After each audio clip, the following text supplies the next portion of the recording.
Students, आज राजनीति विज्ञान पढ़ेंगे।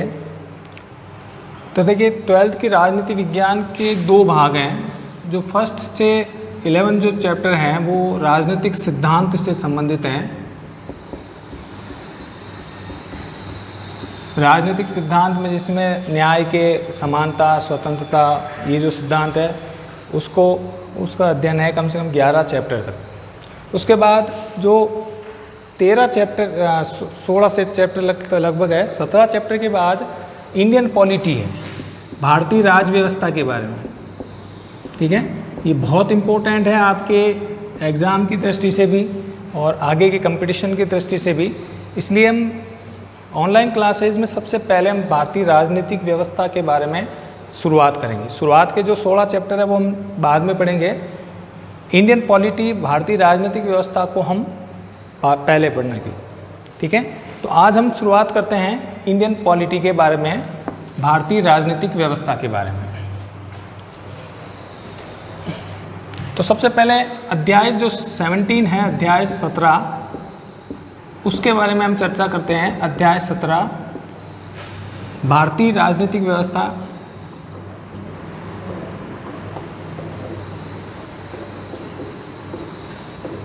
Indian polity.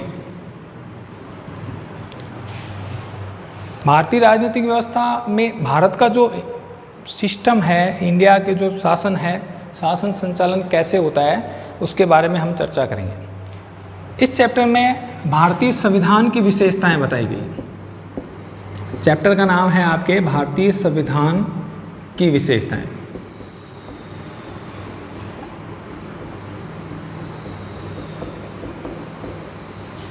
देखिए, सबसे पहले आपके लिए जानना जरूरी है कि संविधान क्या होता है। संविधान को इंग्लिश में कहते हैं कॉन्स्टिट्यूशन, संविधान। देखिए, 16वीं शताब्दी से पहले दुनिया के जहाँ राजतंत्र होता था, राजतंत्र में कोई संविधान नहीं था। राजा ही सर्वे सर्वा होता था। राजा के आदेश ही कानून होते थे, राजा ही न्याय करता था। लेकिन ज्यों-ज्यों 16वीं शताब्दी के बाद इंग्लैंड में और अन्य देशों में राजनीतिक जो राज व्यवस्था या राजतंत्र का जो है समाप्ति हुई और उसके बाद धीरे धीरे लोकतंत्र की हम कह सकते हैं शुरुआत हुई। ठीक है, तो संविधान का मतलब हो गया, संविधान वह कानून की पुस्तक होती है, वह एक सिस्टम होता है जिसके तहत देश के शासन व्यवस्था संचालित होती है, देश का शासन चलता है। ठीक है, सिंपल भाषा में संविधान वह पुस्तक होती है, वह नियमों की एक किताब होती है जिसके अकॉर्डिंग, जिसके अनुसार देश का शासन का संचालन होता है। संविधान के अंदर सब कुछ उसी नियमों में बंधे होते हैं, चाहे वो देश के सर्वे सर्वा, देश का राज्याध्यक्ष हो, राष्ट्राध्यक्ष हो या एक आम व्यक्ति हो, सभी उसी नियमों या उसी संविधान के अनुसार अपने जो है कार्य करते हैं। संविधान से ऊपर कुछ नहीं होता। ठीक है, तो ये तो हो गई संविधान की संक्षिप्त चर्चा, संविधान क्या होता है। ठीक है, अब हम बात करते हैं कि हमें जैसे पता है कि पहले भारत में ब्रिटिश शासन था। सन 1600 ईस्वी में ईस्ट इंडिया कंपनी भारत में आई और उसके बाद शुरुआत में ईस्ट इंडिया कंपनी ने अपना यहाँ पर शासन स्थापित किया। उसके बाद 1857 की क्रांति के बाद 1858 में भारतीय शासन अधिनियम के तहत भारत का शासन सीधा अंग्रेज़ों के अधीन आ गया। ठीक है, अंग्रेज़ों ने समय समय पर भारत के शासन को चलाने के लिए ब्रिटिश पार्लियामेंट या अंग्रेजी संसद से सीधे यहाँ पर नियम बन करके आते थे। ऐसे कई नियम बने। ठीक है, उनमें से सबसे महत्वपूर्ण जो नियम थे वो थे 1909 का मार्ले मिंटो सुधार। मार्ले मिंटो सुधार या मार्ले मिंटो अधिनियम भी कह सकते हैं। 1919 का मॉन्टेस्क्यू चैम्सफोर्ड सुधार।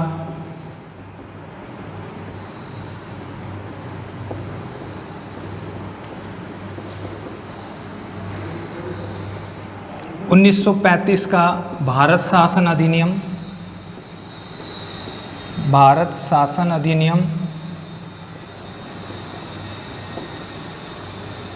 और उसके बाद कैबिनेट मिशन कह सकते हैं अपन। ठीक है, और कैबिनेट मिशन को अगर नहीं देते तो अंतिम रूप से जो है 1947 का भारत स्वतंत्रता अधिनियम, भारत स्वतंत्रता अधिनियम, इंडियन इंडिपेंडेंस एक्ट, ठीक है। तो अंग्रेजों और ब्रिटिश संसद से सीधे ये समय समय पर कानून बन करके आए और उन्हीं के अनुसार यहाँ का शासन संचालित होता था। एक तरह से हम कह सकते हैं कि ये संवैधानिक सुधार हैं, ठीक है। ब्रिटिश संसद से समय समय पर बन करके आने वाले सुधार हैं जिनको यहाँ पर लागू किया गया। तो ऐसे ही कुछ सुधारों की चर्चा हम करते हैं। 1909 में मार्ले मिंटो अधिनियम जो है, उस समय लॉर्ड मार्ले और मिंटो ने सौजन्य से इन दोनों ने मिलकर के और इस अधिनियम को जो है पारित किया। उसके बाद 1919 में मॉन्टेस्क्यू चेम्सफोर्ड सुधार, इसमें भारतीय शासन व्यवस्था में कई बहुत बड़ा परिवर्तन हुआ, द्वैध शासन शुरू हुआ, ठीक है। उसके बाद भारत शासन अधिनियम 1935 जिसने भारतीय राज्य व्यवस्था को सबसे ज़्यादा प्रभावित किया, भारतीय संविधान को सबसे ज़्यादा प्रभावित किया, वो अधिनियम था भारत शासन अधिनियम 1935। आगे हम बात करेंगे इसके अधिकांश जो अध्यादेश है, अधिकांश जो नियम थे उसको एज इट इज़ भारत के संविधान में स्वीकार कर लिया गया, ठीक है। और लास्ट में जो है 1947 में भारत स्वतंत्रता अधिनियम बन करके आया। इसके तहत भारत को स्वतंत्रता प्रदान कर दी गई, ठीक है। तो ये जानना इसलिए ज़रूरी है कि संविधान का विकास कैसे हुआ। भारत में संविधान 1947 से पहले कोई संविधान नहीं था, ठीक है। संविधान वही था, नियम वहीं से बन के आते थे जो ब्रिटिश संसद पारित करती थी और उसी के अनुसार भारत का शासन चलता था, ठीक है। एज इट इज़ ये संविधान की तरह ही लागू होते थे क्योंकि ये ब्रिटिश संसद के अधीन भारत था, ठीक है। तो अब हम बात करते हैं कि जब 1947 में भारत आज़ाद हो गया, ठीक है, तो उससे पहले भारतीय संविधान का विकास कैसे हुआ। तो संविधान के विकास से पहले ये सारे चरण आए, समय समय पर ये सुधार हुआ और उसके बाद हम बात करते हैं भारत स्वतंत्रता अधिनियम से पहले 1946 में एक कैबिनेट मिशन बन करके आया। इंग्लैंड से एक कैबिनेट, 3 कैबिनेट मंत्रियों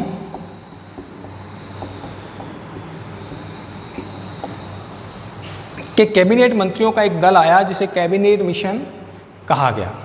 देखिए, भारत का संविधान निर्माण की मांग तो समय समय पर हुई, ठीक है।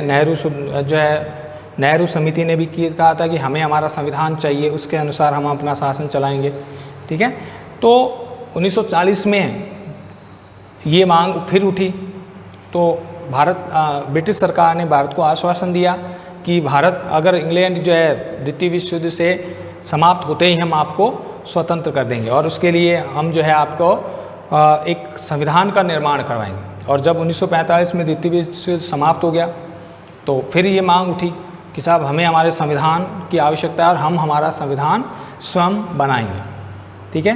तो 1946 में कैबिनेट मिशन आया और कैबिनेट मिशन योजना के तहत ये इसलिए भेजा गया कि भी भारतीयों को एक संविधान का निर्माण करना है और वो संविधान भारत की जनता, भारत के जो पढ़े लिखे योग्य जो प्रतिनिधि होंगे वो भारत के संविधान का निर्माण करेंगे, ठीक है।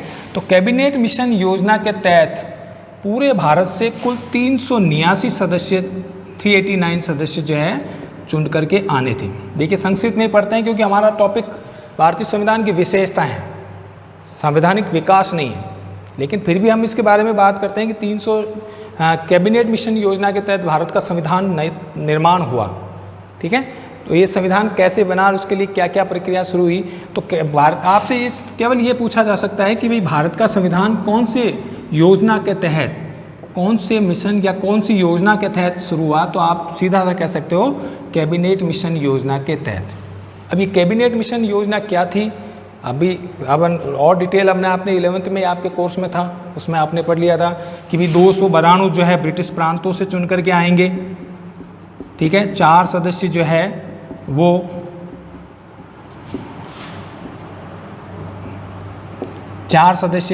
ब्रिटेन के जो डायरेक्ट 4 जो थे कुर्ग और इनसे चुन करके आएंगे। 292 प्लस 204 यानी 296 सदस्यों का तो निर्वाचन होगा, ठीक है। और उसके बाद कुल 389 सदस्यों को डिवाइड किया गया और इसके तहत कैबिनेट पूरे भारतों जो है ब्रिटिश प्रांतों से, और इसके बाद इनसे चुना गया 93 सदस्य जो थे वो देशी रियासतों से चुन करके आएंगे। इस तरह कैबिनेट मिशन ने अपनी योजना बना करके भारतीयों के सामने रखी और उसके तहत भारत का संविधान का निर्माण करना था। ये अपने 11th के आपके कोर्स में कंप्लीट है किस तरह इसका डिवाइड किया है। तो आपको तो केवल ये याद रखना है कि भारत का संविधान कौन सी योजना के तहत तैयार हुआ, कैबिनेट मिशन योजना के तहत, ठीक है। कैबिनेट मिशन योजना के तहत तैयार ये कहा गया कि भारत का एक संविधान बनेगा और कौन बनाएंगे और उसमें कितने सदस्य होंगे, इसका जो निर्धारण वो कैबिनेट योजना के तहत तैयार हुआ, ठीक है। तो कैबिनेट मिशन योजना के तहत भारतीय के संविधान का निर्माण हुआ। तो अब तक हमने चर्चा की थी कि संविधान का अर्थ क्या होता है, भारत का संविधान किस तरह योजना के तहत तैयार हुआ, ठीक है। अब कुछ संक्षिप्त जानकारी संविधान की विशेषताएं पढ़ने से और पहले और पढ़ते रहे हैं कि भारत का जो संविधान है 1946 में चुनाव हुए, संविधान सभा के चुनाव हुए, ठीक है। तो भारत का जो संविधान बनाने वाली जो संस्था थी वो उसे कहा गया संविधान सभा, ठीक है। और भारत का संविधान सभा जो है इसने संविधान का निर्माण किया और संविधान सभा भारत के संविधान को निर्माण में जो लगा समय है, ये बात आपके लिए जाननी जरूरी है क्योंकि आपके कोर्स में भी है। भारत के संविधान के निर्माण में कुल जो समय लगा वो लगा 2 वर्ष 11 माह और 18 दिन। ये बात आपके लिए जाननी जरूरी है, ठीक है, कि भारत के संविधान में कुल कितना समय लगा संविधान के निर्माण में। तो 2 वर्ष 11 माह और 18 दिन का समय लगा, ठीक है। संविधान सभा की जो पहली बैठक थी, ये समय जो है कौन सी अवधि का है, तो पहली जो बैठक थी वो हुई थी 9 दिसंबर 1946 को, ठीक है। और अंतिम जो बैठक हुई थी वो हुई थी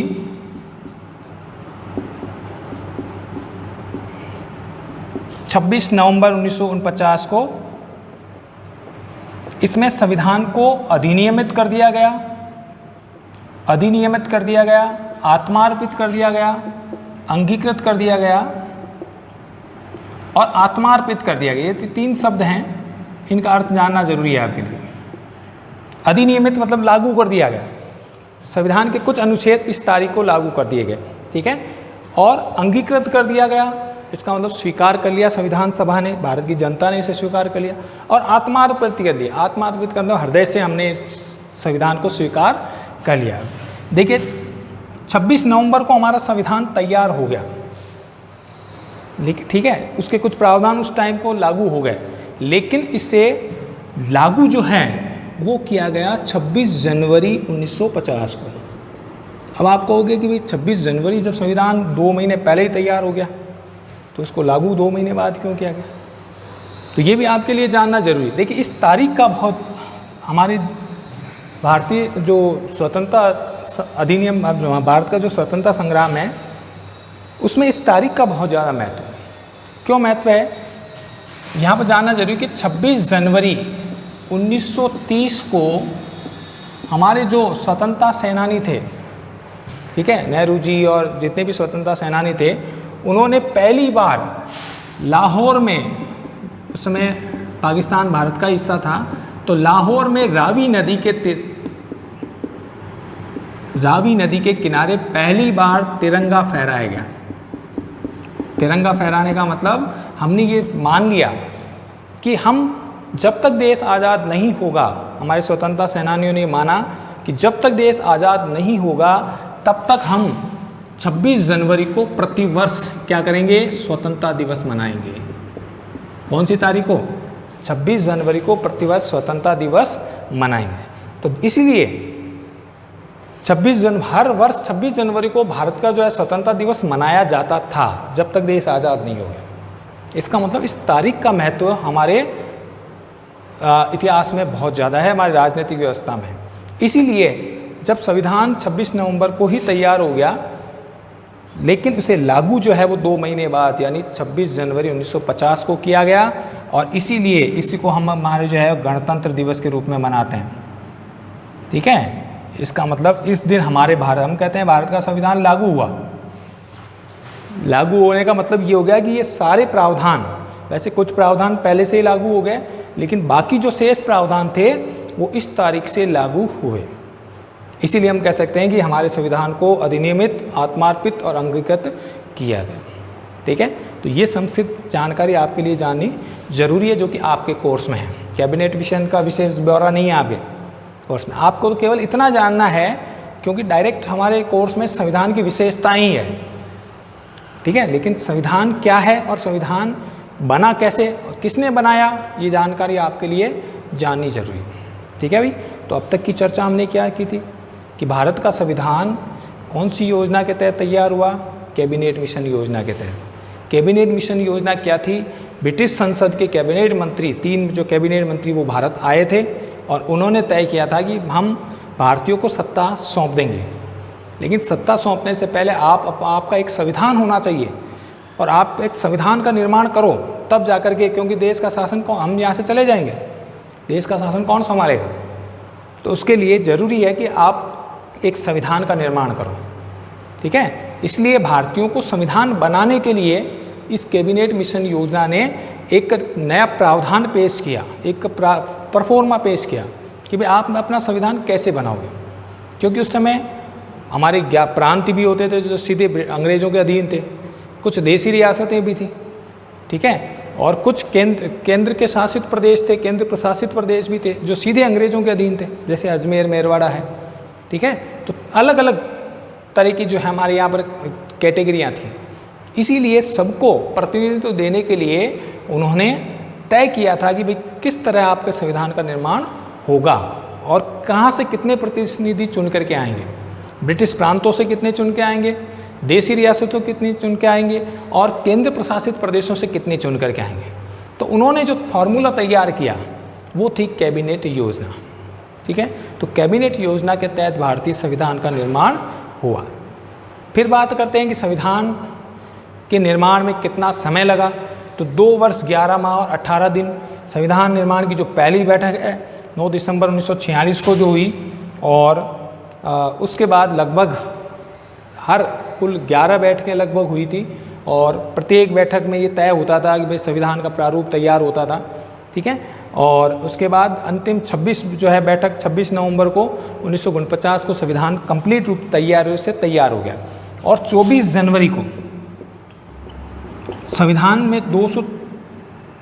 संविधान सभा के जो सदस्यों ने अंतिम रूप से उस पर हस्ताक्षर किए थे, लगभग 284 सदस्यों ने संविधान सभा पर संविधान के जो अंग्रेजी और हिंदी में जो तैयार हुआ था संविधान, उस पर हस्ताक्षर किए थे। तो ये था भारतीय संविधान का जो निर्माण का जो तरीका था शुरुआत में, उसके बारे में। अब हम अध्ययन करेंगे एक एक भारतीय संविधान की क्या विशेषताएं हैं।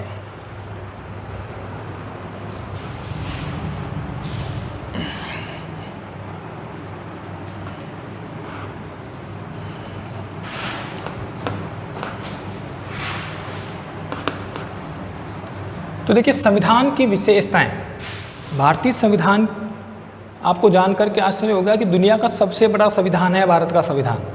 ये संविधान ऐसा इतना बड़ा संविधान दुनिया के किसी भी देश में नहीं है और कुछ विशेषताएं हर एक देश के संविधान की होती है। ठीक है, उसी तरह भारतीय संविधान की क्या विशेषताएं हैं उसको हम एक एक करके अध्ययन करेंगे। ठीक है, तो भारतीय संविधान की जो पहली विशेषता है वो है संपूर्ण प्रभुत्व संपन्न।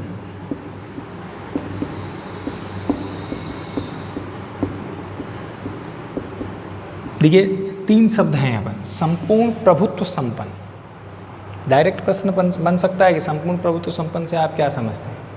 तो संपूर्ण प्रभुत्व संपन्न का मतलब है कि वह देश जो अपने आंतरिक और बाह्य मामलों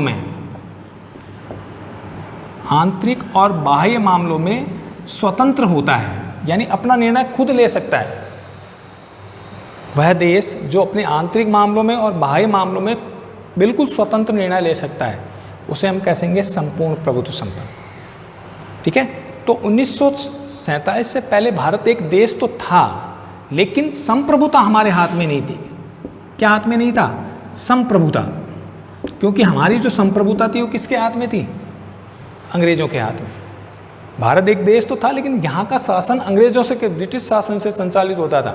ब्रिटिश संसद, पार्लियामेंट वहाँ पर प्रावधान बना करके किया जाता था, वहाँ उसको यहाँ पर लागू कर दिया जाता। तो भारत संपूर्ण प्रभुत्व संपन्न कब बना?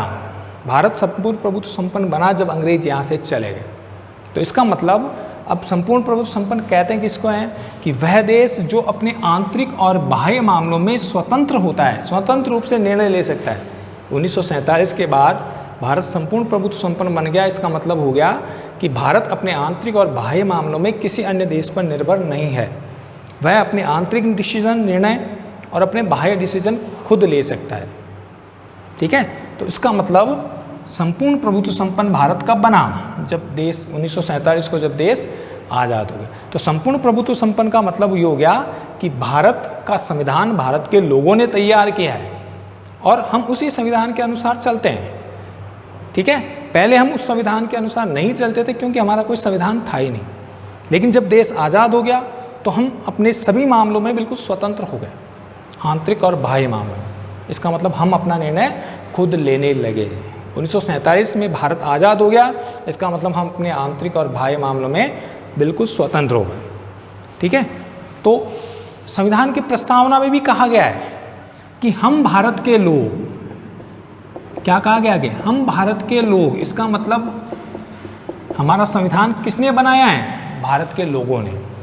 संप्रभुता किसके हाथ में है? भारत के लोगों के हाथ में, भारत की जनता के हाथ में। जनता बाय इलेक्शन, चुनाव के माध्यम से तय करती है कि देश का शासन किसके हाथ में होगा। ठीक है, तो इसका मतलब संविधान की जो प्रस्तावना में भी कहा गया है हम भारत के लोग, इसका मतलब देश की संप्रभुता किसके हाथों में है? देश की जनता के हाथों में, लोगों के हाथों में। संविधान को किसने तैयार किया? भारत की जनता ने। संविधान को किसने अंगीकृत आत्मार्पित किया? भारत की जनता ने। ठीक है, इसका मतलब भारत संपूर्ण प्रभुत्व संपन्न कब बना? जब देश आज़ाद हुआ। और संविधान सभा ने अपना संविधान तैयार करके संविधान बना दिया, लेकिन उसको समर्पित किसको किया? संविधान की प्रस्तावना की पहली लाइन हम भारत के लोग हैं। इसका मतलब भारत की जनता ने जो है संविधान को बनाया और उसे आत्मार्पित किया और उसे स्वीकार किया। बनाने वाली भी जनता और उसे लागू भी जनता ही करेगी और उसे स्वीकार भी जनता ही कर रही है। ठीक है, तो ये पहली विशेषता हो गई संपूर्ण प्रभुत्व संपन्न। क्लियर है? नेक्स्ट,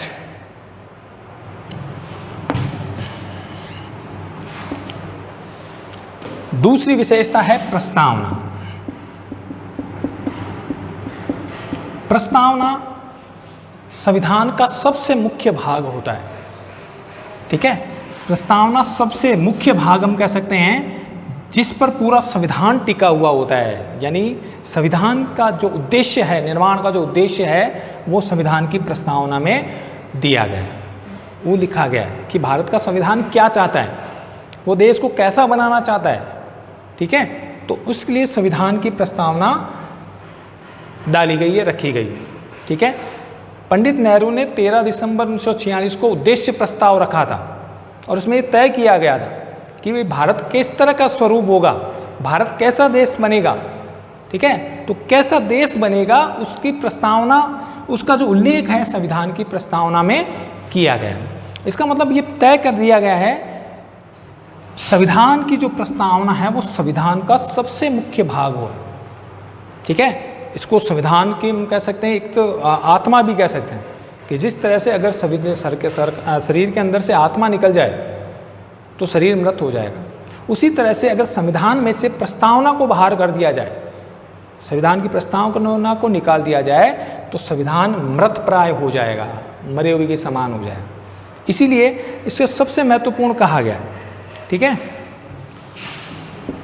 हमारे संविधान सभा के एक सदस्य थे के एम मुंशी ने, उन्होंने संविधान की प्रस्तावना को संविधान की कुंजी कहा है।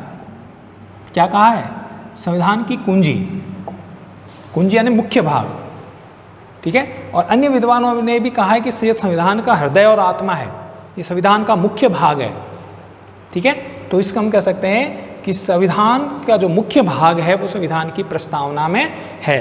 आपकी किताबों में भी पीछे का जो है पोर्शन है उसमें आपके संविधान की प्रस्तावना है, जो शुरू होती है हम भारत के लोग, भारत को एक संपूर्ण प्रभुत्व संपन्न लोकतांत्रिक गणराज्य वगैरह सारी जो है करती है, और उसमें अंतिम तारीख लिखी गई कि आज इस तारीख दिना को भारत के संविधान को स्वीकार, अंगीकृत, आत्मार्पित और अधिनियमित करते हैं। तो इसका मतलब संविधान को बनाने वाले कौन है? संविधान भारत की जनता। तो इसका मतलब हो गया कि संविधान की प्रस्तावना संविधान का सबसे महत्वपूर्ण भाग है, सबसे मुख्य भाग है, जो संविधान के हृदय की तरह होता है। अगर इसमें से संविधान की प्रस्तावना का एक एक शब्द बहुत महत्वपूर्ण है, इसलिए कई बार निर्णयों में ये भी कहा गया कि संविधान की प्रस्तावना को परिवर्तित नहीं किया जा सकता, उसमें कोई बदलाव नहीं किया जा सकता। बाद में समय समय पर कुछ अधिनियम हुए, परिवर्तित हुए, लेकिन प्रस्तावना को मुख्य भाग माना गया है। उसमें से अन्य संविधान में संशोधन हो चुके हैं, हो सकते हैं, लेकिन प्रस्तावना में संशोधन बहुत मुश्किल तरीका है। उसमें कुछ शब्द जोड़े ही गए हैं, उसमें से कुछ हटाया वगैरह नहीं गया। ठीक है, इसलिए इसको सबसे मुख्य भाग माना गया है। संविधान के मुंशी ने तो उसे संविधान की जो है कुंजी भी कहा है। ठीक है, तो संविधान की प्रस्तावना शुरू होती है हम भारत के लोग से। ठीक है, और ये संविधान का मुख्य भाग होता है। नंबर 3, विश्व का सबसे बड़ा संविधान, विश्व का सबसे विस्तृत संविधान। विस्तृत कह दो, सबसे बड़ा कह दो, सबसे विशाल कह दो। अब देखिए, विस्तृत का सबसे विस्तृत क्यों कह सकते हैं? विस्तृत मतलब बहुत बड़ा। एक ये हमारी जो संविधान की किताब है वो बहुत बड़ी है।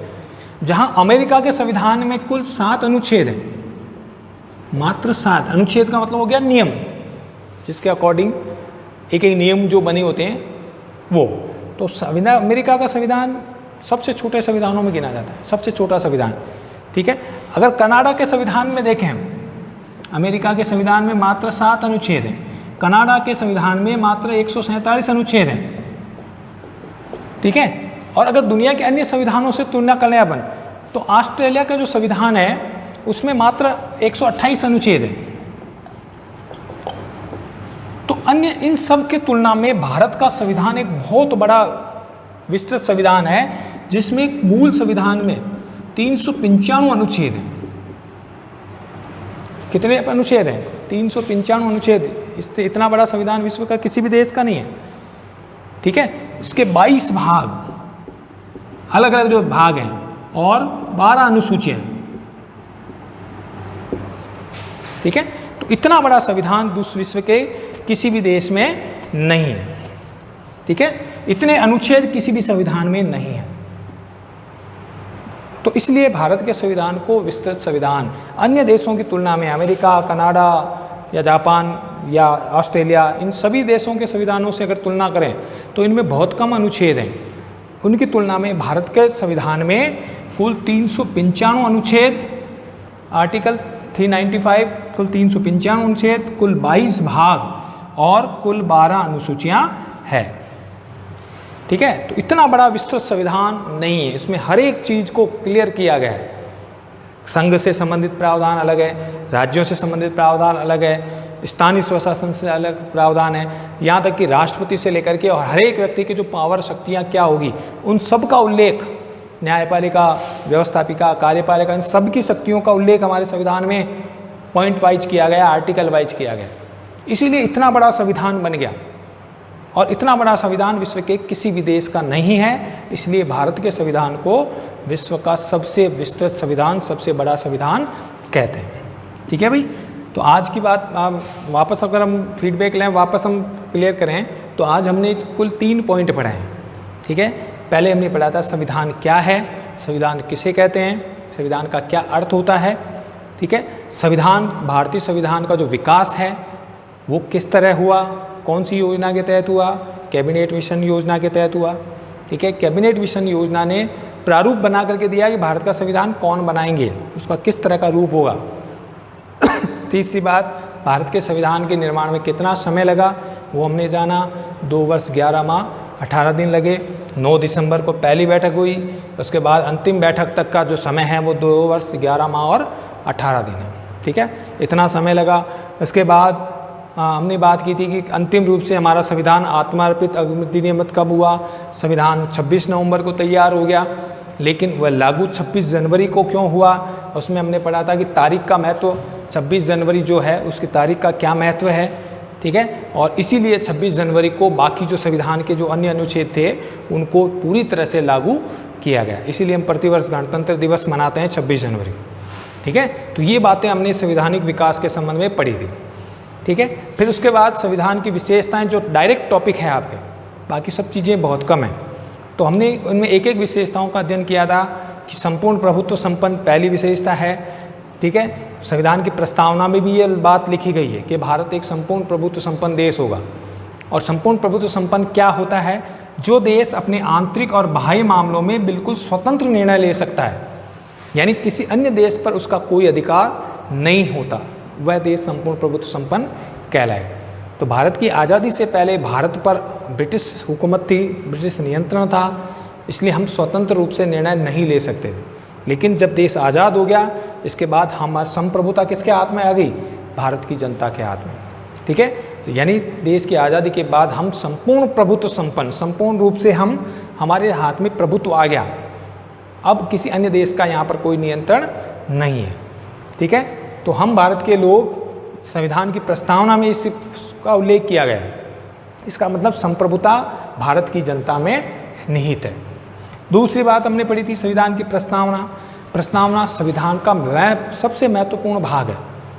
ठीक है, जिसका उल्लेख उस समय तैयार काफ़ी सोच समझ करके किया गया, और संविधान की प्रस्तावना को आज भी सबसे ज़्यादा महत्वपूर्ण माना जाता है।